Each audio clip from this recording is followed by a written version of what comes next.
খানকি মাগি কত খারাপ দেখছো কি লেখছে কয় কি ইতি বলে বেড়াগুলোকে শুইয়া টাকা ইনকাম করে। এবার নুসরাত জাহান অন্তরার অকথ্য ভাষার গালি ভাইরাল করে দিল ইয়াসিন হুসাইন, যেটা শোনার পর পাবলিক অবাক হয়ে গিয়েছে যে নুসরাত জাহান অন্তরা এইরকম বাজে ভাষা আর এইরকম ভাবে বলতে পারে। তো হ্যালো গাইস, কেমন আছেন সবাই? আশা করি সবাই ভালো আছেন। তো গাইস, আপনারা তো কম বেশি সবাই জানেন যে টিম রাকিব হোসেন ভার্সেস ইয়াসিন মিথিলার ঝগড়া লাগছে।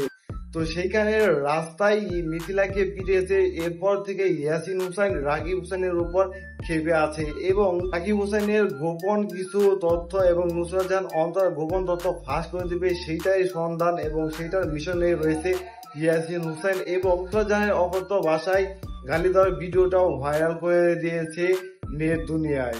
অন্তরার সেই অকথ্য ভাষায় রেকর্ডটি শুনেই বোঝা যাচ্ছে যে ইতিকে হেনস্থ করা এবং ইতির সাথে ঝগড়া লাগার কারণেই কিন্তু মিথিলাকে এইভাবে বকা দিয়েছে রাকিব হুসাইনের ওয়াইফ নুসরাত জাহান অন্তরা। তো নুসরাত জাহান অন্তরা এবং রাকিব হুসাইন ইন্টারভিউ দিয়েছে এবং মিথিলাকে দোষী দায়ী করেছে এবং রাস্তায় মিথিলাকে মেরেছে, যার ফলে ইয়াসিন রেগে রয়েছে, যার ফলে কিন্তু এরকম সিদ্ধান্ত নিয়েছে যে নুসরাত জাহান অন্তরা এবং রাকিব হুসাইনের গোপন কিছু ফাঁস করে দিবে।